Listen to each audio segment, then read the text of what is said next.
चलिए, very good morning. हम लोग आगे की क्लास को कंटिन्यू करते हैं। और कल आप लोगों ने देखा था कि यहाँ पर वैदिक काल के बारे में कुछ जानकारी मिली थी, और हम लोग आगे का चैप्टर आगे देखेंगे, उत्तर वैदिक काल, और फिर इसको जोड़ेंगे हम लोग 16 महाजनपद के साथ। तो क्लास स्टार्ट करें उसके पहले हम कुछ आपस की बात कर लेते हैं। हिस्ट्री को पढ़ते समय इन थोड़ा सा कुछ बातों का ध्यान रखना चाहिए, तो जिससे कि सुविधा रहती है, पढ़ते समय आपको कोई दिक्कत नहीं आएगी। एक तो बात ये कि हिस्ट्री में आपको थोड़ा सा स्टोरी एलिमेंट पता होना चाहिए। स्टोरी एलिमेंट का मतलब कि उसमें जो भी कहानियां होती हैं कुछ छोटी छोटी, तो उनका जुड़ाव होता है किसी भी कॉन्सेप्ट से, तो वो थोड़ी बहुत बातें आपको पता होनी चाहिए, और तभी आपको वो चीज़ें याद रहती हैं। वरना फैक्चुअल रूप में आप केवल रटते हैं, फिर मगअप एंड वॉमिटिंग वाला जो काम होता है वो अच्छा नहीं होता है ना। तो आपको थोड़ा सा स्टोरी एलिमेंट के साथ आपको चीज़ों को जोड़ने का प्रयास करिएगा, और जिसे कह सकते हैं किस्सा कहानियाँ उसमें होती हैं, तो बहुत अच्छी चीज़ें हैं, इसमें बहुत सारी चीज़ें स्थापित की गई हैं। तो दूसरी बात कि जो चीज़ें यहाँ पर एंशिएंट इंडिया में बन गई, वो सब हम लोग आज भी फॉलो करते हैं। जैसे मैंने बोला कि वैदिक काल में आप जो भी चीज़ें देखेंगे उत्तर वैदिक काल में, वो आने वाले लंबे समय तक आपको प्रभावित करने वाली हैं। जैसे कि बात करें गुप्त काल में, तो गुप्त काल में पहली बार शिखर मंदिर का निर्माण हुआ। तो जब शिखर मंदिर का निर्माण हो गया एक बार, तो आज तक मतलब 2021 तक आज तक जो है हर मंदिर में शिखर अनिवार्य रूप से बनता है। मतलब तो वो एग्जाम्पल गुप्त काल में बना, और आज तक शिखर मंदिर बनता है। हर मंदिर में शिखर होना अनिवार्य है। अगर जिस मंदिर में शिखर नहीं होगा तो आपको लगेगा कि ये तो मंदिर है ही नहीं, या ये मंदिर हमको समझ में नहीं आ रहा है। ऐसे ही गुप्त काल में के अलावा जो है वैदिक काल, उत्तर वैदिक काल, 16 महाजनपद में जो प्रमुख घटनाएं या कि होती जाएंगी, या जो निर्माण होगा, वो लंबे समय तक प्रभावित करने वाला है। जैसे कि अभी आपने देखा कि हड़प्पा सभ्यता में लिंग पूजा के प्रमाण मिलते हैं, तो आज तक हम लोग शिवलिंग या लिंग पूजा को देखते हुए चल रहे हैं। ठीक है, सूर्य पूजा, तो आज भी सूर्य पूजा हो रही है ना। ऋग्वेद में गायत्री मंत्र लिखा हुआ है, आज भी गायत्री मंत्र बोला जाता है। तो ये हड़प्पा सभ्यता, वैदिक सभ्यता, जितनी भी संस्कृतियां के बाद आ रही हैं, वो सब में जो है कोई ना कोई कुछ देन है ना। या आर्य और अनार्य लोगों के मिलने से क्या हुआ कि बहुत सारे देवी देवताओं का जन्म हुआ। बहुत सारी चीजें, मतलब कि कुछ उनके देवी देवता हैं, कुछ उनके पशु हैं, तो देवताओं के साथ पशुओं को जोड़ा गया, या पक्षियों को जोड़ा गया। जैसे कि आप देखते हैं कि विष्णु के साथ गरुण है ना, या मोर को जोड़ देते हैं, मयूर को जोड़ देते हैं, या शिव के साथ सर्प की पूजा होती है। तो ये भी जो है कुछ ऐसी घटनाएं हुई जिनके कारण ये अनिवार्य रूप से स्थापित हो गया। और एक अगली बात ये है कि इतिहास पढ़ते समय हम लोगों को थोड़ा सा ज़्यादा भावुक नहीं होना चाहिए। भावुक होने का मतलब ये कि ये बात हमारे धर्म के हिसाब से है या नहीं है, कई लोग इसमें भावुक हो जाते हैं। इतिहास पढ़ते समय हम लोग किसी पार्टी के नहीं है, ना भाजपा है, ना कांग्रेस है, या किसी पार्टी के नहीं है, और ना ही हम लोग कोई धार्मिक रूप से कोई भी एग्जाम्पल, कोई भी बात, कोई भी कहानी आपको जो बताई जा रही है केवल समझने के लिए बताई जा रही है, उसको केवल एग्जाम्पल के रूप में लेंगे। तो हो जाता है कभी कभी इतिहास में बहुत तरीके का इतिहास लिखा जाता है। थोड़ा सा एग्जाम्पल हम आपको देते हैं। जैसे कि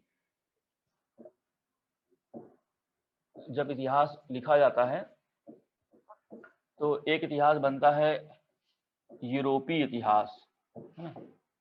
यूरोपीय इतिहास थोड़ी थोड़ी जानकारी रखते चलिए, जिससे कि आपको पढ़ते समय आपको समझ में आ जाएगा कि जब किताब आप पढ़ते हैं तो आपको पता नहीं चलता है कि हम ये किस टाइप की विचारधारा को पढ़ रहे हैं। हमारे देश में या पूरे वर्ल्ड में बहुत सारी विचारधाराएं होती हैं जिनसे प्रेरित होकर कलम से कुछ बातें निकलती हैं या लिखी जाती हैं। तो उनका अपना अपना एक अलग ही मतलब होता है। जैसे यूरोपीय इतिहास है ना। एक होता है राष्ट्रवादी इतिहास,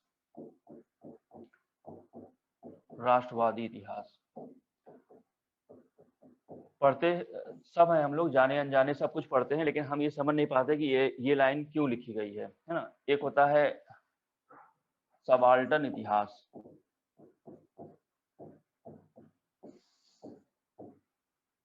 एक होता है मार्क्सवादी, है ना, मार्क्सवादी विचारधारा। ठीक, तो या इसमें और बहुत सारी चीजें आप देख सकते हैं। तो लेकिन जो प्रमुख चीजें हैं आप देखिए, जैसे यूरोपीय इतिहास की फॉर एग्जांपल आपने कई बार सुना होगा कि समुद्रगुप्त जो है भारत का नेपोलियन था। ये बोला जाता है समुद्रगुप्त भारत का नेपोलियन था। ये जो लाइन है, या फिर ये लाइन कि कालिदास भारत के शेक्सपियर थे, हाँ, तो ये लाइन क्या है, ये यूरोपीय इतिहास है। यानी कि यूरोप में क्या सिद्ध किया जाने का प्रयास किया गया है कि कालिदास या समुद्रगुप्त कौन है, वो लोग सीनियर हैं, बहुत सीनियर हैं, लेकिन उनकी तुलना नेपोलियन से की जा रही है या शेक्सपियर से की जा रही है, जो कि बहुत बाद में आए हैं।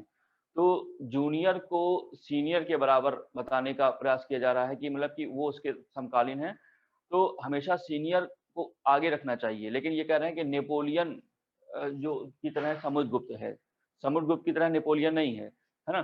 तो समुद्रगुप्त भारत का नेपोलियन है। कालिदास बहुत लीजेंड आदमी है, बहुत पहले आए गुप्त काल में, शेक्सपियर बहुत बाद में आए, लेकिन कालिदास को शेक्सपियर बता रहे हैं, शेक्सपियर को कालिदास नहीं बता रहे हैं। तो यूरोपीय इतिहास में यही होता है कि वो अपने नायकों को आगे रखते हैं और हमारे नायकों को पीछे कर देते हैं, जिससे कि वो अपनी सभ्यता संस्कृति को श्रेष्ठ बता सकें। दूसरी बात जैसे राष्ट्रवादी इतिहास है, अब जैसे आप पढ़ते हैं कि गुप्त काल भारत का स्वर्ण युग है, तो ये क्या है, ये एक राष्ट्रवादी चेतना है ना? क्योंकि हमें अपने किसी इतिहास को जो है स्वर्ण युग बताना है, तो उसमें बहुत राष्ट्रवादी बातें की जाती हैं। जैसे आप पढ़ते हैं कि बचपन में कहा वो कविता पढ़ी होगी, राणा प्रताप के घोड़े से पड़ गया हवा का पाला था, है ना? ऐसी बातें, या फिर महाराणा प्रताप का की देशभक्ति ही उनका एकमात्र अपराध था। तो ये सब चीजें क्या हैं कि ये राष्ट्रवादी चीजें हैं, इसमें हम अपने नायकों की बात करते हैं, उनको आगे करने का कुछ ज्यादा भी कभी-कभी बढ़ा चढ़ाकर पेश कर देते हैं। सबाल्टर्न इतिहास में क्या होता है कि जैसे कि आप कोई पेज पढ़ते हैं तो उसमें साइड में एक हाशिया खींच देते हैं, तो जो कुछ बातें होती हैं आप यहाँ पे मुख्य बातें पढ़ते हैं और साइड में कुछ छोटी-मोटी बातें आप यहाँ पर लिख देते हैं, उनको हाशिए पर रख देते हैं। आपको थोड़ा कम ज़रूरी बातें लगती हैं, उनको यहाँ पे रख देते हैं, बाकी मुख्य बातें यहाँ पर हैं। तो ऐसे ही इतिहास में जो मुख्य नायक हैं, उनकी चर्चा तो होती है, लेकिन कई नायक ऐसे हैं, जिनकी चर्चा नहीं होती, उनको हाशिए पर रख दिया गया है। तो उन्हीं नायकों को उठाकर उनको हीरो बनाना या उनकी बातों को करना जो है, वो सबाल्टर्न इतिहास के अंतर्गत आता है। इसमें बातें होती हैं किसानों की, श्रमिकों की, जो उनके आदिवासी जो आंदोलन करने वाले जो हीरोज हैं, उनकी बात की जाती है, उनको मुख्य धारा में लाने का प्रयास किया जाता है। ये सबाल्टर्न इतिहास में है ना? ऐसे ही मार्क्सवादी इतिहास है, तो ये इस समय सबसे बैलेंस माना जाता है। स्टूडेंट के रूप में हम लोगों को बैलेंस करके पढ़ना चाहिए, किसी एक तरफ की ओर ज़्यादा झुकाव नहीं रखना चाहिए। हम लोग को हर चीज़ के बारे में जानना है और बैलेंस आंसर देना है या बैलेंस बातों को समझना है ना? तो अभी फिलहाल जैसे कि मार्क्सवादी का ज़्यादा बोलबाला है, ये अच्छी-अच्छी यूनिवर्सिटीज़ वगैरह में मार्क्सवादी चिंतक ही दिखाई पड़ते हैं। तो ये बैलेंस करके चलते हैं, सभी चीज़ों को बैलेंस करके बताने का प्रयास किया गया है। तो ये कुछ बातें हैं, ऐसे छोटी-छोटी बातें बीच-बीच में हम लोग कभी-कभी डिस्कस करेंगे, जिससे कि आपको पता चले कि इतिहास पढ़ते समय क्या-क्या और चीज़ें ऐसी साइड में चल रही हैं, जो कि आपको प्रभावित करती हैं। कम या ज़्यादा आप इससे प्रभावित हो सकते हैं, जाने-अनजाने, ठीक है? और फिर स्टोरी एलिमेंट की अपनी भूमिका है, तो स्टोरी एलिमेंट भी एग्ज़ाम्पल के रूप में देखते चलेंगे। चलिए, अब हम लोग आगे चलते हैं और आज हम लोग देखते हैं उत्तर वैदिक काल को। ये समय आता है उत्तर वैदिक काल का। कल आपने वैदिक काल में ऋग वैदिक काल देखा था। अब उत्तर वैदिक काल में क्या आपको पता चलने वाला है और कौन सी परंपराएं स्थापित होने वाली हैं, उनकी बात करेंगे। इसका समय आपने पिछली क्लास में देखा था कि 1000 ईसा पूर्व से 600 ईसा पूर्व, ठीक। तो खास बात आप पहले तो ये देख लीजिए कि 1000 ईसा पूर्व का समय जब लिख दिया गया, तो यहाँ पर लोहे का आविष्कार हो गया है, लोहा आ चुका है। और इस लोहे के आविष्कार ने भी भारतीय लोगों को बहुत प्रभावित किया और क्या हुआ कि अब कृषि करना आसान हो गया, लोहे की सहायता से जो है कल्टीवेशन अच्छा होने लगा। तो वैदिक काल में अब क्या होता है कि अगर पॉलिटिकल रूप से बात करें, कुछ चीज़ों को देखें, तो यहाँ पर हमने कहा था कि ऋग वैदिक काल की तुलना में, ऋग वैदिक काल की तुलना में, है ना? एक कंपैरिजन वाला शब्द ले रहा हूँ, तुलना में राजा की स्थिति थोड़ी-सी स्पष्ट हुई। तो यहाँ पर वैदिक काल में वो काल है जहाँ पे यजुर्वेद, सामवेद, अथर्ववेद की रचना हुई। तो जब ये यजुर्वेद, सामवेद, अथर्ववेद लिखे गए, तो उन्हीं के साथ-साथ कुछ और चीज़ें लिखी गई, जिन्हें कहते हैं ब्राह्मण। ब्राह्मण लिखे गए, उपनिषद लिखे गए, आरण्यक लिखे गए। आरण्यक मतलब कि जो चीजें जंगल में जाकर लिखी जाती है, आरण्यक, है ना? तो वेदांग लिखे गए, वेदों के अंग लिखे गए। तो ये कुछ चीजें और इसमें दिखाई पड़ती हैं जो लिखे गए। जो ऋग्वेद, सामवेद, यजुर्वेद देखते हैं उन्हीं की व्याख्या करने के लिए ब्राह्मण बने हैं, मतलब कि उसी का एक अंग है ब्राह्मण। जैसे कि इसमें एक प्रमुख ब्राह्मण है शतपथ ब्राह्मण,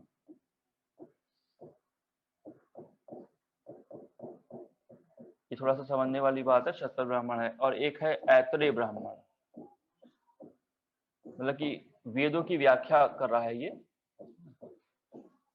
तो इसी में जो है ये जो ब्राह्मण है ऐतरेय ब्राह्मण, इसकी खास बात यह है कि इसी में पहली बार राजा की दैवी उत्पत्ति का सिद्धांत बताया गया है। राजा की दैवी उत्पत्ति का सिद्धांत, कि राजा जो है देवताओं के द्वारा बनाए गए हैं।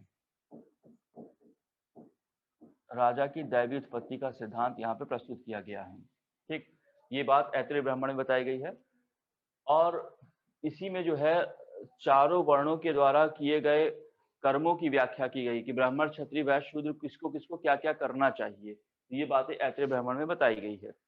अब नाम जैसे कि शतपथ ब्राह्मण का लिखा है, तो यहाँ पे आपको बताते चल रहे हैं शतपथ ब्राह्मण में जो है कृषि की चारों क्रियाओं का उल्लेख किया गया है। कृषि की 4 क्रियाएं होती हैं, जैसे कि जुताई होती है, बुआई होती है, कटाई होती है, मढ़ाई होती है। तो वो कृषि की चारों क्रियाओं का उल्लेख, यानी कि कृषि को अब महत्व मिल गया। हमने क्या बोला कि अब उत्तरवर्ती काल में कृषि मुख्य पेशा है, तो अब कृषि की चर्चा होगी। तो शतपथ ब्राह्मण में ये बात की जा रही है। और इसी में जो है एक कथा आती है जिसको कहते हैं विदेह माधव की कथा। ये क्वेश्चन आता है कि विदेह माधव की कथा किसमें है, किस ब्राह्मण में लिखी गई है। तो उसमें ऐतरेय ब्राह्मण भी एग्जाम्पल देगा, उसमें ऑप्शन में देगा विदेह माधव की कथा। तो इस कथा में इन शॉर्ट ये बोला गया है कि एक व्यक्ति है जिसका नाम है विदेह माधव। वो क्या करता है कि अग्नि को मुंह में रखकर वो आर्य संस्कृति का प्रसार जो है पश्चिम से पूरब की ओर करता है। एक लाइन आती है कि विदेह माधव ने अग्नि को मुंह में धारण करके आर्य संस्कृति का प्रसार पश्चिम से पूरब की ओर किया। तो इसका मतलब प्रतीकात्मक अर्थ क्या निकलता है कि विदेह माधव एक आर्य संस्कृति का मतलब कि रिप्रेजेंट करने वाला एक सिंबल है। और वो क्या करता है कि आर्य संस्कृति यानी कि अग्नि की सहायता से अब जंगलों को जलाया जाएगा, और लोहे की खोज हो चुकी है तो लोहे की सहायता से जंगलों को काटा भी जाएगा। और अब आर्य संस्कृति जो अभी तक आप पश्चिम भारत में दिखाई पड़ रही थी, जैसे आपने सिंधु घाटी की सभ्यता देखी या वैदिक संस्कृति को देखा, वो धीरे धीरे अब बढ़ते हुए पूरब भारत की ओर आगे बढ़ेगी। तो जब पश्चिम से संस्कृति पूरब की ओर बढ़ती है, तभी आपको आगे दिखाई पड़ता है कि 16 महाजनपद या जो मगध राज्य बनता है ना, वो सब पूरब भारत की ओर है। जितने भी 16 महाजनपद आप नाम लेते हैं, काशी, कौशल, अंग, मगध, वज्जी, मल्ल, चेदी, वत्स, कुरु, ये सब पूरब की ओर हैं। तो ये इसी कथा की आगे पुष्टि करते हैं कि अब आर्यों को यहाँ पे रहना मंजूर नहीं है, अब ये विस्तार करेंगे अपनी संस्कृति का और पूरब में जाके स्थापित हो जाएंगे। तो ये कहानी में ऐसी बात पता चलती है, शतपथ ब्राह्मण में ये बात बोली गई है। ठीक है, तो ये ऐसा ही कुछ राजा की दैविक उत्पत्ति का सिद्धांत है कि राजा देवताओं के द्वारा बनाए जाते हैं। तो कुछ राजाओं के नाम भी दिए गए हैं, जैसे कि इस समय दिखाई पड़ने लगते हैं विदेह, एक है विदेह के जनक, जिन्हें आप मिथिला नरेश कहते हैं ना, या विदेह के जनक। इसके साथ आपको काशी, काशी के अजातशत्रु की चर्चा इसमें की गई है। काशी के अजातशत्रु ना, और कैकेयी, कैकेयी एक है, उसके अश्वपति। तो ये कुछ राजा दिखाई पड़ रहे हैं। एक राज्य की चर्चा आती है पांचाल। पांचाल को शतपथ ब्राह्मण में ही वैदिक सभ्यता का श्रेष्ठ प्रतिनिधि कहा गया है। पांचाल में, पांचाल को वैदिक संस्कृति का, सॉरी इसको संस्कृति बोलिएगा, वैदिक संस्कृति का श्रेष्ठ प्रतिनिधि। ये क्वेश्चन आता है कि वैदिक संस्कृति का श्रेष्ठ प्रतिनिधि किस राज्य को कहा गया है, तो आप बताएंगे पांचाल को कहा गया है। यहाँ पर एक राजा परीक्षित की भी चर्चा आती है। राजा परीक्षित, राजा परीक्षित को मृत्युलोक का स्वामी कहा गया है। मृत्युलोक, मृत्युलोक का स्वामी। मृत्युलोक क्या होता है, पृथ्वी होती है जहां पर लोगों की मृत्यु होती है, तो परीक्षित को मृत्युलोक का स्वामी कहा गया है। तो ऐसी कुछ राजाओं की चर्चा यहाँ पे दिखाई पड़ रही है, यानी कि इन सारी बातों से आपको पता ही चल रहा है कि अब राजा के संबंध में कुछ बातें होने लगी हैं और ऐतरेय ब्राह्मण में राजा की दैवीय उत्पत्ति का सिद्धांत है, तो इसलिए राजा को महत्व मिलने लगा है। तो अब राजा को महत्व कैसे मिलने लगा, इसकी चर्चा हम लोग करते हैं। अब आप देखिए आगे, आपका काम क्या है? आपका काम यह है कि जो भी शब्दावलियां हैं उनसे परिचित होना है कि कहाँ पे क्या कहा गया है या किस चीज को क्या कहते हैं, मतलब वैदिक संस्कृति में किस बात का प्रतीकात्मक अर्थ क्या है ना, या उनके नामों से इंट्रोड्यूस हो जाइए बस। अब देखिए, राजा को स्थापित करने के लिए राजा के लिए यज्ञ बताए गए। अब जो आज यज्ञ आपको बताए जाएंगे वो सब यज्ञ आगे भी फॉलो होते रहेंगे। तो यहाँ पर ऋग्वेद में, यजुर्वेद, सामवेद, अथर्ववेद में यहाँ पर सारी बातें जब हो रही थी, तो जो ऐतरेय ब्राह्मण व्याख्या कर रहा है तो उसमें राजा की दैवीय उत्पत्ति का सिद्धांत बताया गया। तो इसमें कुछ यज्ञ बताए जा रहे हैं। तो देखिए, राजा के एक यज्ञ होता है राजसूय यज्ञ।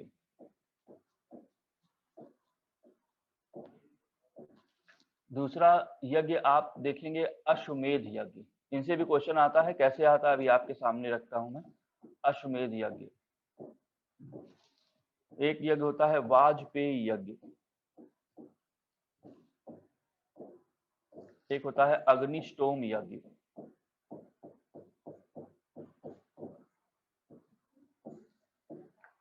ये राजा के लिए अनिवार्य यज्ञ बताए गए हैं। तो अब इसमें क्वेश्चन बनाया जाता है कि कौन सा यज्ञ होता है जिसमें जो राजा के राज्य अभिषेक के अवसर पर होता है, कौन सा यज्ञ सबसे महत्वपूर्ण है, कौन से यज्ञ में रथों की दौड़ का आयोजन होता है, कौन से यज्ञ में राजा और उसकी पत्नी के साथ यज्ञ करने के लिए उसको जाना पड़ता है। तो ये अलग अलग टाइप हैं, तो वही आपको ध्यान में रखना है। तो देखिए, जब पूछा जाएगा राजसूय यज्ञ के बारे में तो आप बताएंगे कि ये राजा के राज्य अभिषेक के अवसर पर होता है, राज्याभिषेक के अवसर पर होने वाला यज्ञ है ये राजसूय यज्ञ।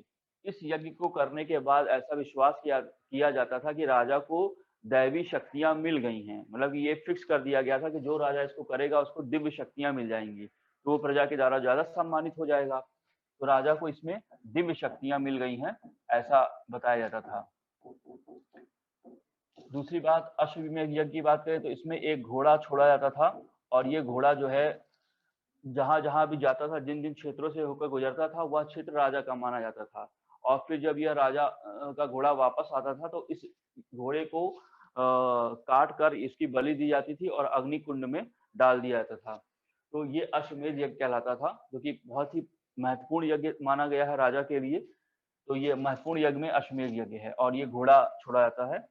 वाजपेयी यज्ञ में रथों की दौड़ का आयोजन कराया जाता था। रथों की दौड़ का आयोजन, इसमें राजा को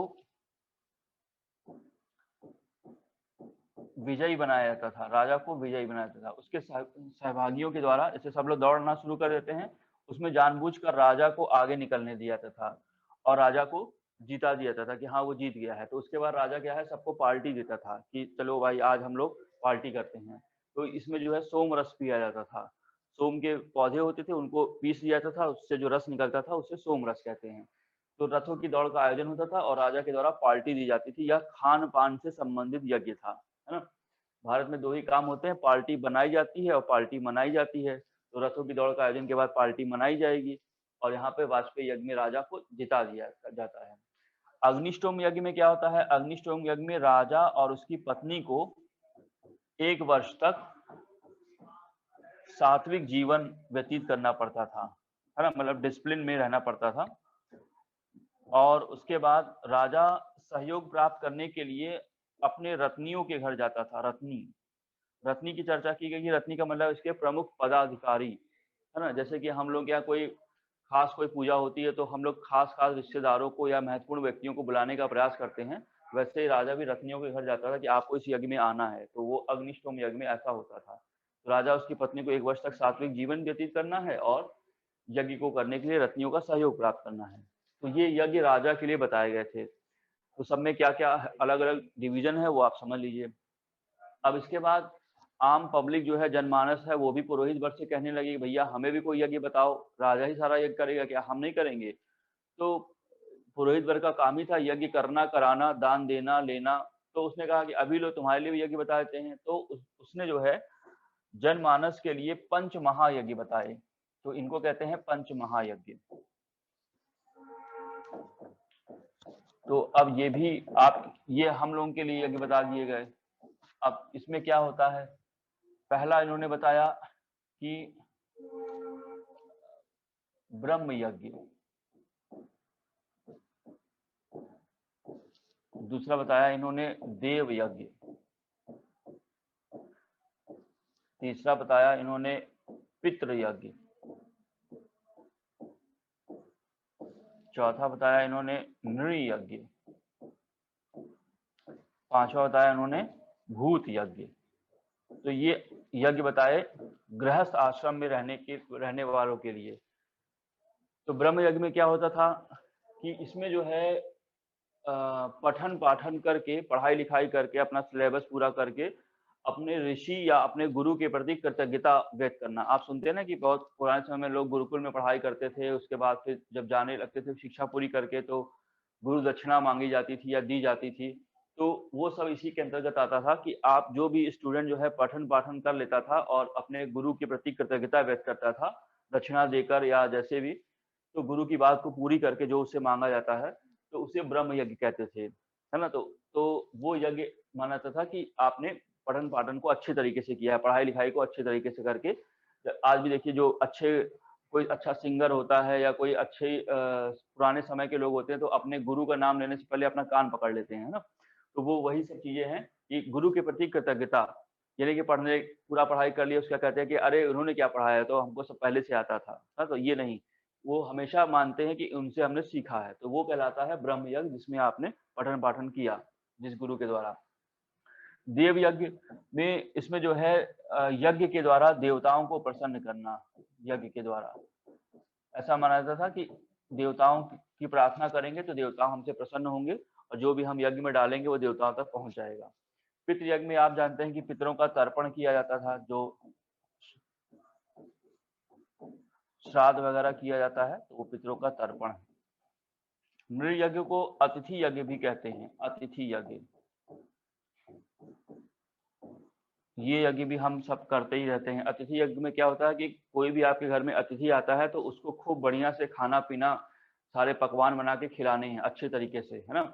ऐसा माना जाता है कि वो जो अतिथि आया है वो आपके घर में भोजन ही नहीं कर रहा है, भोजन करने के साथ भोजन तो कर ही रहा है, लेकिन भोजन जो कर रहा है वो आपके पापों का भक्षण कर रहा है, पापों को खा रहा है। जितना ज्यादा आप खिलाएंगे उतना ज्यादा आपके पाप कम हो जाएंगे, ऐसा अतिथि यज्ञ में माना गया था।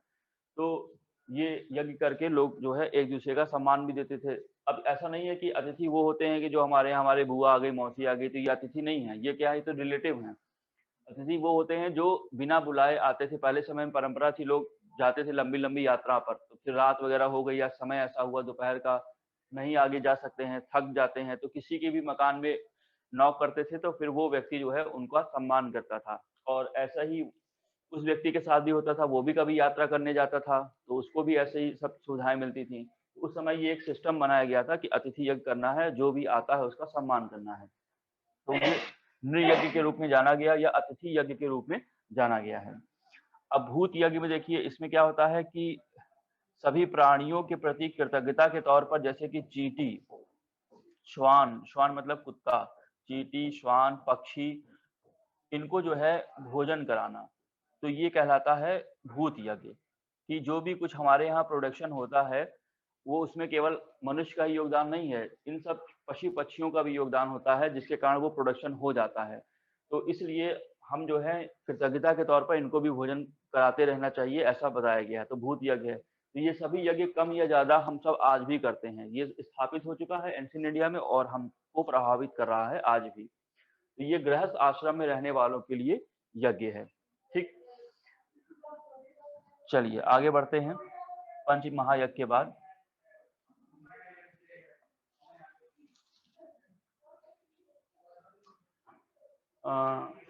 अब यहाँ पर राजा जो आ रहा है, अब वो कैसा राजा आ रहा है, और कृषि को भी महत्व मिल गया है, ठीक है। और कुछ चीजें स्थापित हो रही हैं, जैसे कि ब्राह्मण, क्षत्रिय, वैश्य, शूद्र के द्वारा जो कर्म किए जा रहे हैं उनको बताया गया है कि ब्राह्मण जो है यज्ञ कराएगा, क्षत्रिय जो है शासन करेगा, वैश्य व्यापार करेगा और टैक्स चुकाएगा, शूद्र जो है सेवा करेगा। अब ये सिस्टम आया कैसे और ये स्थापित क्यों हो गया, सबने इसको मान क्यों लिया, है ना? ये सब भी कुछ बातें दिखाई पड़ती हैं। और यहाँ पर एक बात और ध्यान देने वाली बात है कि राजा जो है वो कृषि में खुद लगा हुआ है। राजा हमारे यहाँ कृषि में खुद लगा हुआ है। जैसे कि आप देखते हैं कि एक कहानी हमारे यहाँ सुनाई गई जाती है कि राजा जनक थे, वो हल के द्वारा जो है ज़मीन को कल्टीवेट कर रहे थे और उसी समय उनको एक घड़ा मिलता है जिससे सीता की उत्पत्ति होती है। तो ये जो कहानी बनाई गई है या बताई जाती है, इसमें प्रतीकात्मक रूप से क्या बताया जा रहा है? प्रतीकात्मक रूप से यही बताया जा रहा है कि राजा खुद कृषि कर रहा है। यानी कि राजा और राजकुमार खुद कृषि करने के लिए संलग्न हैं और उससे क्या होता है कि जब ये मैसेज आता है कि जब राजा खुद कृषि कर रहा है, तो पब्लिक को और ज़्यादा कृषि करनी चाहिए, क्योंकि उस समय की डिमांड थी, जितना ज़्यादा कल्टीवेशन करेंगे, उतना ज़्यादा प्रोडक्शन होगा। तो राजकीय परिवार के द्वारा कृषि को महत्व दिया जाना, पब्लिक के द्वारा उसको हाथों हाथ लेना, जैसा भी राजा करता है पब्लिक उसको फॉलो करती है, तो ये चीजें इसमें बताई गई हैं। ये ऐसे हमारी संस्कृति में है, बहुत जगह ऐसा नहीं था। जैसे उस समय आने वाले समय में एक चीन में ऐसे एक मंचू जाति आती है, मंचू जाति, तो वहाँ की संस्कृति को देखिए और भारत की संस्कृति को देखिए। यहाँ पर राजा खुद कृषि कर रहा है और मंचू में क्या होता है कि राजकीय घराने के लोग जो है, छोटे बच्चे पैदा होते थे तो उनके बचपन में ही उनके पैर में बड़े-बड़े जूते बाँध देते थे, जिससे कि वो जो बड़े जूते बचपन में ही बाँध दिए जाएँगे तो वो बच्चा चल नहीं पाएगा, है ना? बड़ा होने पर चल नहीं पाएगा। तो फिर उनके लिए, उनकी सेवा के लिए दास लगाए जाते थे, हर काम के लिए दास। तो वहाँ पे राजा क्या मान रहा है कि हम कुछ भी हिले-डुले नहीं, चले-फिरे नहीं, हमारे लिए जितने ज़्यादा दास होंगे, हम उतने अच्छे राजकीय परिवार के माने जाएँगे। तो ये उसमें कृषि को खराब दृष्टि से देखा जा रहा है कि अरे हम कृषि करेंगे, नहीं-नहीं हमारा काम तो ऐसे पड़े रहना है, हमारे लिए दास सेवा करेंगे। तो ये उनकी संस्कृति है, लेकिन हमारे यहाँ क्या है, राजा खुद कृषि कर रहा है, राजा जनक ने कृषि की, है ना? तो एक तो बात ये है कि जहाँ भी राजा के द्वारा कृषि को महत्व मिलेगा, वो कृषि प्रधान समाज बन जाएगा और आज भी क्या है, भारत जो है कृषि प्रधान देश माना जाता है। अच्छा, अब दूसरी बात ये कि कैसे स्थापित हो गया कि ब्राह्मण, क्षत्रिय, वैश्य, शूद्र के द्वारा जो सिस्टम बन गया है, वो कैसे आ गया? तो इसके लिए हम लोग छोटी-सी एक बात को देखते हैं, एक स्टोरी एलिमेंट देखते हैं, थोड़ा-सा एक वीडियो टाइप का देखते हैं हम लोग। आइए इसके बारे में हम लोग डाउनलोड कर लेते हैं और अब इस वीडियो में ये दिखाई पड़ता है कि एक समय में एक राजा रहता था और उस राजा का नाम था उड़ाऊमल, ठीक है? वो राजा था, उसका नाम था उड़ाऊमल। अब उसके राज्य में एक पुरोहित रहता था, उस पुरोहित का नाम था रामलाल, ठीक? तो रामलाल का काम था कि लोगों के यहाँ यज्ञ कराना, वह यज्ञ कराता था लोगों के यहाँ, पुरोहित वर्ग का काम था और उसके बदले में उसको दक्षिणा मिलती थी, ₹5 सवा ₹5, तो लोग उसको दे देते थे। लेकिन उससे पुरोहित वर्ग का काम चल नहीं रहा था, जीवन में ज़्यादा सुविधा नहीं हो रही थी, तो वो उसको उदास हो जाता था कि अरे भाई हमको ₹5 इतनी बड़ी पूजा कराए, ₹5 दे के फुर्सत पा लिए लोग। तो उसने सोचा कि एक दिन चलो यहाँ का राजा जो है बहुत ही अच्छा माना जाता है उड़ाऊमल, चलो उससे मिलते हैं। तो वो जो है अपना काम एक दिन उसने ब्रेक किया और ये यहाँ पर पहुँच जाता है और राजा से मिलने के लिए। और राजा से मिलने के लिए जब पहुँचता है उसके महल में, तो राजा का हालचाल लेता है, पूछता है कि उड़ाऊमल से, भाई राजा जी हाउ आर यू? तो ये बोलता है आई एम फाइन और हू आर यू? तो ये कहता है कि मैं यहाँ पे आपके राज्य का पुरोहित हूँ और मैं यज्ञ कराता हूँ। तो उसने कहा कि हाँ ठीक है कराओ, तो मुझे इससे क्या मतलब? तो कहता है कि हाँ, वो तो मैं कराऊँगा ही, लेकिन मेरे मन में एक प्रश्न है कि आप राजा कैसे हैं? राजा मतलब कि कैसे पता चला कि आप राजा हैं? तो उड़ाऊमल ने कहा कि ये कैसा बेवकूफ़ी वाला क्वेश्चन पूछ रहे हो? तुमको पता नहीं क्या, मेरे पास बहुत सारी प्रजा है और मेरी प्रजा मुझे रोज़ राजा जी की जय हो कहती है और प्रजा मुझे राजा मानती है। तो इसलिए मैं राजा हूँ, क्योंकि मेरी प्रजा मुझे राजा मानती है। तो इसने कहा कि ऐसा भी तो हो सकता है कि आपकी प्रजा जो है आपको किसी दिन राजा मानना बंद कर दे, तब क्या होगा? और ऐसा कह के रामलाल जो है पुरोहित वापस चला आता है। अब ये जो उड़ाऊमल था, ये रात भर इस बात को सोचता है। सोचते-सोचते बेचारा जो है टेंशन में आ जाता है। इसकी आँखें भी लाल हो जाती हैं। अब वो अगले दिन उसको मैसेज भेजता है पुरोहित वर्ग को कि आओ भाई जरा एक बात करनी है, मिलना है तुमसे। तो पुरोहित आता है वापस, कहता है कि तुम रात में, कल रात जो कह के गए थे, मैं रात भर सोचता रहा, तो ये कैसे होगा कि प्रजा मुझे राजा मानना बंद कर दे, और या फिर कोई ऐसी व्यवस्था बताओ जिससे कि प्रजा हमें राजा मानती रहे। तो उसने कहा कि देखिए, प्रजा के मन में किसी भी बात पर आपके काम से जो है कभी भी विद्रोह की भावना भी आ सकती है, कभी किसी बात से वो नहीं खुश है तो आपको राजा मानना बंद कर देगी। तो इसके लिए एक व्यवस्था करते हैं, व्यवस्था ये करते हैं कि मैं पुरोहित हूँ आपके राज्य में, तो मैं लोगों के यहाँ यज्ञ कराता हूँ। तो मैं जाऊँगा और यज्ञ कराऊँगा, देव यज्ञ, ब्रह्म यज्ञ, जो भी यज्ञ करवाता हूँ, पंचमहायज्ञ तो मुझे कराने ही हैं, जो बताए गए हैं। तो उसमें मैं बताऊँगा कि हाँ भाई, सब लोग बोलो ब्रह्मा जी की जय, विष्णु जी की जय, गणेश जी की जय, और बोलो राजा उड़ाऊमल की जय। तो पब्लिक भी बोलेगी, और बोलेगी इसलिए क्योंकि मैं इससे कह दूंगा कि ये जो राजा जी हैं, ये देवताओं के द्वारा बनाए गए राजा हैं, इनका सम्मान करना चाहिए। अगर इनको हटाओगे तो देवता तुमसे नाराज हो जाएंगे, जिनके लिए तुम यज्ञ कर रहे हो, क्योंकि ऐतरेय ब्राह्मण में राजा की दैवीय उत्पत्ति का सिद्धांत बताया गया है। तो पब्लिक ने इसको माना, क्योंकि क्या हुआ कि ब्राह्मण या पुरोहित वर्ग था जिसने वेदों को पढ़ा हुआ था, सबने उस समय वेदों को पढ़ा भी नहीं था। मैंने बोला ना कि 10वां मंडल बाद में जोड़ा गया है ना, वो देवताओं की तरह नहीं बनाया गया, वो बाद में जोड़ा गया है, और उसको जोड़कर ऐसा बताया गया। अब पुरोहित से राजा ने कहा कि तुम्हें क्या फायदा होगा, तुम क्यों ऐसा करोगे? तो उसने कहा कि बताइए आपको इसके बदले में क्या चाहिए, तुम्हारा फायदा क्या है? तो उसने कहा कि ज्यादा मुझे कुछ नहीं चाहिए, मैं तो बस इतना चाहता हूँ कि आप मुझे भूमि दान कर दे, भूमि दान। तो उस समय बहुत सारी भूमि राजा के पास थी, और ब्राह्मणों को दान देना अच्छा भी माना जाता था। तो राजा ने कहा ठीक है, बहुत सारी भूमि ले जाओ, ले जाओ भूमि दान। तो इसको बहुत सारी भूमि अलग अलग जगह पर मिलने लगी, दूरस्थ इलाकों में, पास के इलाकों में भूमि ही भूमि मिलने लगी। अब दिक्कत ये आई कि जो पुरोहित वर्ग था, इसको काम तो यही आता था केवल यज्ञ करना, तो ये भूमि का उपयोग कैसे करे? तो भूमि में ये कृषि नहीं कर सकता था, क्योंकि इसको आता ही नहीं था। तो इसीलिए इसने कृषि करने के लिए इसने ये नियम बनाया कि शूद्रों को सेवा में लगाया जाए और शूद्रों से कृषि कराई जाए, और यहाँ पर उसने कल्टीवेशन करवाया, है ना, और सबके काम निर्धारित कर दिए। तो और क्योंकि ये सारी व्यवस्थाएं वेदों में बताई गई थी, तो लोगों ने इसको बड़े आराम से मान लिया, क्योंकि जो भी चीजें धार्मिक रूप से बता दी जाती हैं, लोग उसको बड़ी जल्दी फॉलो कर लेते हैं, कुछ सोचते भी नहीं है। और वैसा ही एक संबंध बन गया ब्राह्मण क्षत्रिय का, जो कि आगे वैश्य और शूद्र पर लागू हो जाता है। वैश्य व्यापार करेगा, कर चुकाएगा, शूद्र सेवा करेगा। तो बहुत समय के बाद आने वाले समय में एक व्यक्ति आता है और इस बात पर चोट पहुंचाता है, कहता है कि ऐसा क्यों है भाई कि क्षत्रिय ही शासन करे, या शूद्र ही सेवा करे, या वैश्य ही कर चुकाएगा, उल्टा क्यों नहीं कर देते हो? तो जब इस व्यवस्था पर चोट लगाई, तो जो है ब्राह्मण वर्ग को तकलीफ हुई कि ये कैसी बातें करने लगा। तो वो जो व्यक्ति था, आने वाले समय में उस व्यक्ति का नाम जो है होता है महात्मा बुद्ध। ठीक है, तो महात्मा बुद्ध आए और उन्होंने जो है इस व्यवस्था पर चोट लगाई कि भाई ब्राह्मण ही क्यों यज्ञ कराए और कोई यज्ञ क्यों नहीं करा सकता है। तो यहाँ पर बुद्ध के द्वारा जब बौद्ध धर्म लाया गया, तो इसमें इसने सब कुछ बदल दिया और उनके अधिकारों पर चोट पहुंचाई कि आप जो नियम बना रहे हैं इनकी कोई वैज्ञानिक कारण नहीं है। और फिर जो है ब्राह्मण वर्ग को अपने अंदर सुधार करना पड़ा। ठीक, और इसीलिए बौद्ध धर्म को विरोधी धर्म भी कहते हैं, क्योंकि यह ब्राह्मण धर्म के विरोध में आया है। बौद्ध और जैन दोनों को ही विरोधी पंथ कहते हैं। तो अब लेकिन यहाँ पे खास बात ये भी है कि जो ब्राह्मण धर्म होता है, तो ये एक ऐसा धर्म है जो उसकी खासियत ये है कि बड़ा बड़ा ही फ्लेक्सिबल है, और जो इसका विरोध करता है वो उसको ही अपना बना लेता है, उसको डाइजेस्ट कर लेता है और बताता है कि ये तो हमारा ही है।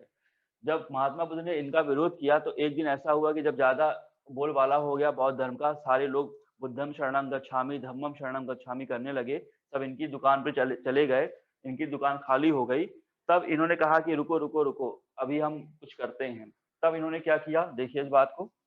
रही सर थोड़ी सी बातें हैं जो आप थोड़ा समझ लें तो आगे भी दिक्कत नहीं होगी। तब पुरोहित वर्ग ने क्या किया कि एक दिन उसने जो है एक मीटिंग बुलाई, और मीटिंग के लिए उसने महात्मा बुद्ध को बुलाया। तो महात्मा बुद्ध आए और कहा कि भाई महात्मा बुद्ध जी आप कैसे हैं, how are you. Mahatma Buddha ने कहा कि आई एम फाइन। तो पुरोहित वर्ग भी बैठा, तो उसने कहा कि जब आप आई हैं तो एक एक कप चाय हो जाए, कॉफी हो जाए। तो दोनों को चाय कॉफी लाई गई, बढ़िया वो लोग पीने लगे। तो जब दोनों लोग पी रहे थे उसी समय पुरोहित वर्ग ने क्या किया कि तुरंत जल्दी से एक फोटो खींच ली और फोटो को खींचकर अगले दिन ही फ्रंट पेज पर अखबार में छपवा दिया और कहा कि देखिए देखिए, ये महात्मा बुद्ध कोई और नहीं है, ये तो हमारे ही अपने, हमारे साथ कॉफी पीते हैं, हमारा इनका तो बहुत पुराना साथ है और कुछ नहीं, ये तो हमारे धर्म से ही निकले हैं। मतलब जो अवतारवाद की भावना है ना, तो उसी अवतारवाद की धारणा के तहत उन्होंने इनका बौद्ध धर्म को भी हिंदू धर्म का एक अवतार बता दिया। ये हमारे ही हैं, कोई अलग नहीं है। और इस तरीके से बौद्ध धर्म को भी डाइजेस्ट कर लिया कि ये हमारे में से निकले हैं और जितनी इनकी बातें हैं वो तो हम बहुत पहले से कह रहे हैं। तो इस तरीके से वो स्थापित हो गया और फिर ब्राह्मण धर्म ने कुछ अपने अंदर सुधार भी किए और फिर लोगों तक फिर से अपनी पकड़ बना ली। तभी देखिए बौद्ध काल के बाद फिर आता है मौर्य काल में, तो चलो बोलबाला था महात्मा बुद्ध का, लेकिन उसके बाद आता है मौर्योत्तर काल। मौर्योत्तर काल में शुंग वंश की स्थापना होती है और शुंग वंश में वापस संस्कृत भाषा स्थापित हो जाती है, ब्राह्मण धर्म स्थापित हो जाता है। ठीक है, शुंग वंश का जो संस्थापक है वो खुद ही ब्राह्मण है, पुष्यमित्र शुंग उसका नाम है ना। और विदिशा को वो राजधानी सांस्कृतिक केंद्र बना देता है ना। हेलियोडोरस के द्वारा गरुड़ ध्वज लगाया जाएगा। ये सब क्या है, ये हिंदू धर्म वापस आ गया है ना। तो उसने ऐसे ही अपने आप को सुधार किया कुछ और इन लोगों को अपने अंदर डाइजेस्ट कर लिया, है ना। तो ऐसी कुछ बातें हैं जो आप समझ पाएंगे कि स्टोरी के द्वारा कि हाँ कैसे कैसे चीजें परिवर्तित हो रही हैं। परिवर्तन को आपको पकड़ना पड़ेगा क्योंकि परिवर्तन ही होगा और परिवर्तन से ही क्वेश्चन आते हैं। चलिए, ये कुछ कॉन्सेप्ट की बातें थी। अब हम लोग आगे बढ़ते हैं। राजा कृषि को महत्व दे रहा है और अब यहाँ पर कृषि संबंधी कुछ प्रक्रियाएं हैं जो जिनका उल्लेख किया गया था शतपथ ब्राह्मण में।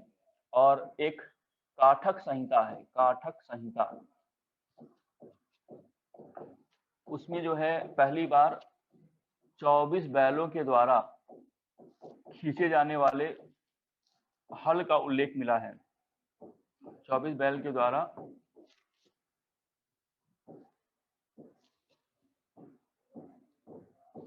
खींचे जाने वाले हल का ये क्वेश्चन आता है, कहाँ ये 24 बैल कहाँ पर हल खींच रहे हैं, ये काठक संहिता में कहा गया है।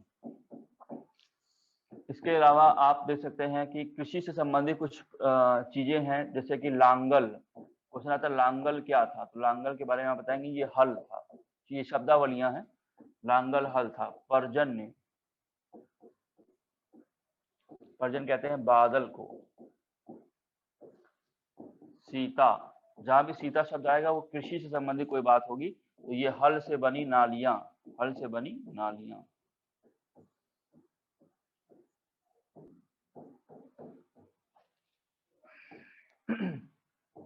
ब्रिक, ब्रिक क्या है, बैल को कहते हैं।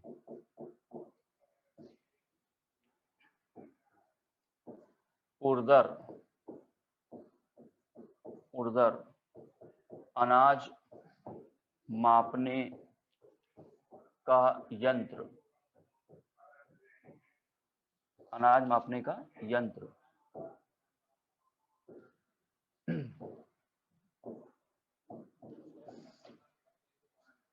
तो ये कुछ शब्दावली है, उसको आप ध्यान देने का प्रयास कीजिएगा किसको क्या कहते हैं। तो यानी कि कृषि को महत्व प्राप्त हो चुका है और हमने बताया कि अब इसमें ब्राह्मण क्षत्रिय वैश्य शूद्र भी बढ़ चुका है, तो वैसे ही काम करेंगे, अपना व्यापार करेगा, टैक्स चुकाएगा और शूद्र को सेवा में लगाया गया। ठीक, यहाँ पर मुद्रा नहीं आई है, जैसा कि आपको हमने कल भी बताया था, मुद्रा का प्रसार नहीं है। जो भी आपको दिखाई पड़ता है, जैसे कि कुछ शब्दावलियां मिलती है, निष्क, शतमान, कृशल, ये जो है मुद्रा नहीं है, ये केवल माप की इकाइयां मानी जाती हैं। माप की इकाई, मेजरमेंट की इकाइयां मानी जाती है। अभी मुद्रा नहीं आई है, अभी वस्तु विनिमय के द्वारा ही व्यापार हो रहा है। यहाँ पर देवताओं में भी परिवर्तन हुआ है, उसके बारे में भी चर्चा कर लेते हैं थोड़ी सी। अब यहाँ पर महत्वपूर्ण देवता के रूप में प्रजापति देवता आ जाते हैं। प्रजापति, ये ब्रह्मा टाइप के देवता हैं। अब महत्वपूर्ण देवता इंद्र, अग्नि, वरुण को महत्व कम प्राप्त हुआ है, अब प्रजापति को महत्व ज्यादा प्राप्त हो गया है। और रुद्र देवता या शिव के रूप में ये दिखाई पड़ते हैं, रुद्र, है ना। और जो देवता इन्हीं से पूषण देवता निकले हैं, और पूषण को अब क्या बताया दिया गया है, वो शूद्रों का देवता है, शूद्रों के देवता रुद्र को। यहाँ पर 4 आश्रम की बात आती है, 4 आश्रम, जैसे कि आपको पता ही होगा, ब्रह्मचर्य, गृहस्थ, वानप्रस्थ और सन्यास, वानप्रस्थ और सन्यास। इसमें क्वेश्चन ये आता है कि भाई बताओ कि सबसे बड़ा आश्रम कौन सा है, इनमें सबसे बड़ा आश्रम किसे माना गया है, तो आप बताइएगा कि गृहस्थ आश्रम को सबसे बड़ा आश्रम माना गया है। यह क्वेश्चन आता है कि चारों आश्रम की चर्चा किस उपनिषद में मिलती है, क्योंकि जो उत्तर वैदिक काल है उसमें 3 ही आश्रम की चर्चा मिलती है, लेकिन पहली बार एक उपनिषद आता है जिसका नाम है जाबालो उपनिषद, जाबालो उपनिषद। इसमें जो है पहली बार चारों आश्रम का वर्णन दिखाई पड़ता है, ये चारों आश्रम, ठीक। हाँ, और इसी समय आप देखेंगे एक कहानी की बड़ी चर्चा है जिसका नाम है यम नचिकेता संवाद, यम नचिकेता की कहानी का संवाद है, वो कठोपनिषद में मिलता है। एक उपनिषद लिखा गया है कठोपनिषद, वहां पे आपको दिखाई पड़ेगा कठोपनिषद। जाबालो उपनिषद में चारों आश्रम की चर्चा है और यम नचिकेता का संवाद कठोपनिषद में है। गायत्री मंत्र है ऋग्वेद में, जिसमें जो है आपने देवी सविता की उपासना की गई है, गायत्री मंत्र में देवी सविता की उपासना की गई है गायत्री मंत्र में।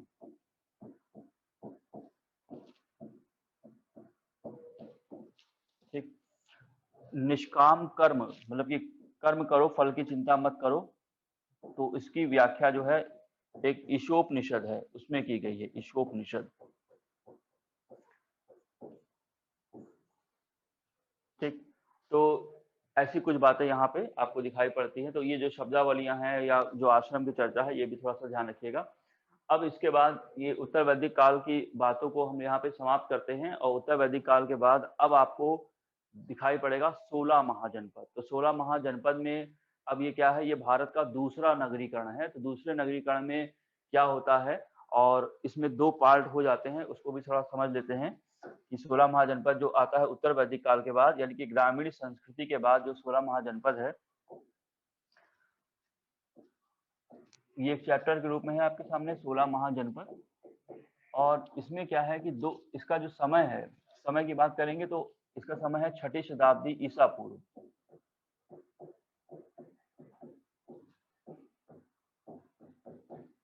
यानी कि 600 ईसा पूर्व के आसपास। ठीक है, तो अब इसमें क्या है कि 2 टाइप से आप देख सकते हैं कि एक तो इसमें पॉलिटिकल हिस्ट्री है, क्योंकि यहाँ पर 16 महाजनपद दिखाई पड़ेंगे, काशी, कौशल, अंग, मगध, बज्जी वगैरह। तो इसमें जो है एक पॉलिटिकल हिस्ट्री ये है कि यहाँ पर हर्यक वंश आएगा, है ना, आपको पढ़ना होगा हर्यक वंश, जिसमें कि बिंबिसार, अजातशत्रु, ये सब राजा आपको दिखाई पड़ेंगे, बिंबिसार, अजातशत्रु। और हर्यक वंश के बाद आपको दिखाई पड़ेगा शिशुनाग वंश,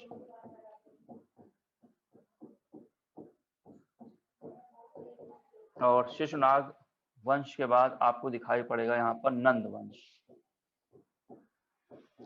और नंद वंश के बाद ही आपका मौर्य काल आता है।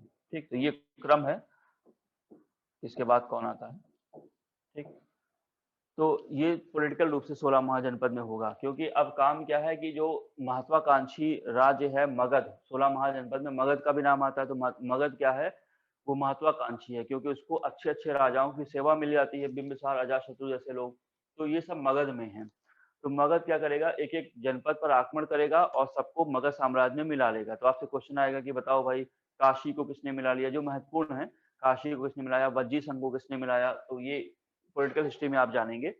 और फिर आप देख ही रहे, नंद वंश के बाद अंतिम शासक घनानंद की हत्या करके चंद्रगुप्त मौर्य जो है मौर्य वंश की स्थापना करता है। तो ये इसका एक सेगमेंट है 16 महाजनपद का। और दूसरा सेगमेंट यहाँ पर क्या है, वो सेगमेंट हो जाता है धर्म और दर्शन, धर्म और दर्शन।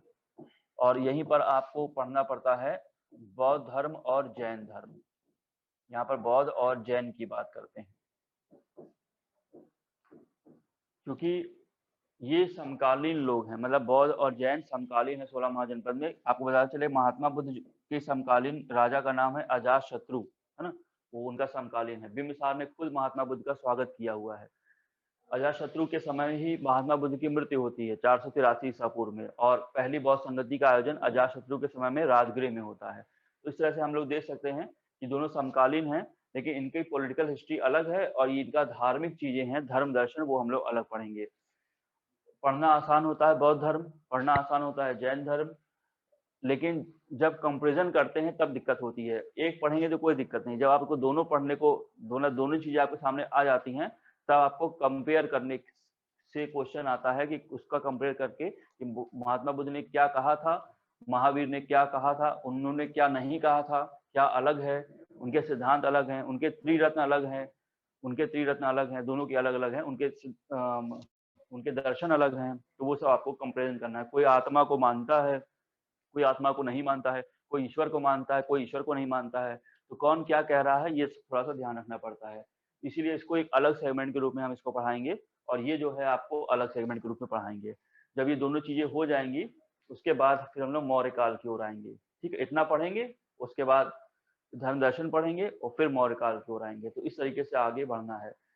और 6ठी शताब्दी ईसा पूर्व में एक महत्वपूर्ण बात ये भी होगी कि वो पहला समय है, पहली बार ऐसा होगा। देखिए, पहली बार इंपॉर्टेंट शब्द है एंशिएंट इंडिया में, पहली बार।